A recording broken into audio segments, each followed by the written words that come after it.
महाराष्ट्र जीवन प्राधिकरण आणि नगरपंचायत गोदनीच्या water treatment प्लांटमध्ये तब्बल 900 किलो क्षमतेच्या क्लोरीन गॅस सिलेंडरमधून गळती सुरू झाल्याने परिसरात एकच खळबळ उडाली आहे। आज 24 ऑगस्ट 2024 रोजी पहाटे सुमारे 1 वाजता वॉटर ट्रीटमेंट प्लांटमधून क्लोरीन गॅसची गळती सुरू झाली। काही वेळातच गॅस आजूबाजूच्या वस्तीत पसरल्याने नागरिकांमध्ये भीतीचे वातावरण निर्माण झाले। गॅसच्या संपर्कामुळे अनेक नागरिकांना खोकला आणि श्वास घेण्यास त्रास जाणवू लागला। परिस्थितीची गंभीरता लक्षात घेऊन पोलिसांनी आजूबाजूच्या नागरिकांना सुरक्षित अंतरावर जाण्याच्या सूचना दिल्या। दरम्यान काही नागरिकांना उपचारासाठी स्पर्श हॉस्पिटल झिंगाबाई टाकळी तसेच मेयो रुग्णालयात दाखल करण्यात आल्याची माहिती समोर आली आहे।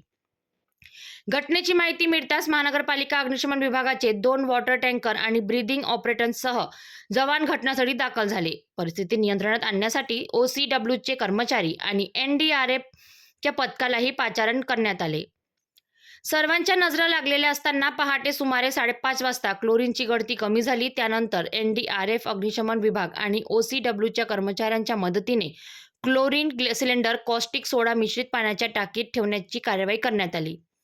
या कारवाईनंतर परिस्थिती नियंत्रणात आणण्यासाठी प्रशासनाकडून पुढील उपाययोजना करण्यात आल्या। मध्यरात्री सुरू झालेल्या या क्लोरीन गॅस गळतीमुळे गोदनी परिसरातील नागरिकांची मात्र चांगलीच धावपळ उडाली। वेळीच अग्निशमन विभाग, NDRF, पोलीस आणि OCWच्या पथकांनी केलेल्या कारवाईमुळे मोठा धोका टळल्याचे दिसून आले।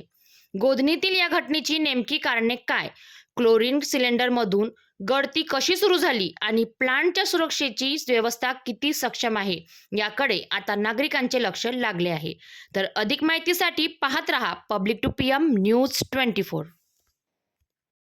अभी 12-1 बजे के आसपास ऐसा मालूम पड़ा है कि जो गोदनी एरिया है वहाँ पर एक जहरीली गैस लीक हो गई है, जिसके कारण आसपास के लोगों को बहुत काफी समस्या हो रही है। और इसी के कारण यहाँ पे स्ट्रे डॉग भी है, वो उनकी भी कुछ स्ट्रे डॉग की मृत्यु हो गई है, पर कुछ स्ट्रे डॉग को हमने रेस्क्यू किया। और यहाँ पे मानकापुर पुलिस प्रशासन और सभी यहाँ के लोकलाइट पुलिस लोग अच्छा काम कर रहे हैं, यहाँ सिटीजन्स की हेल्प कर रहे हैं। मैं आपको बताना चाहूंगा कि आप लोग भी अगर आपके कॉन्टेक्ट का कोई इधर रहता हो तो आप लोग उनको यहाँ से कहीं और लेके जा सकते हैं 1-2 दिन के लिए। और अगर फिर भी कुछ नहीं होता है तो आप हमसे भी कांटेक्ट कर सकते हैं, हम भी आपकी पूरी हेल्प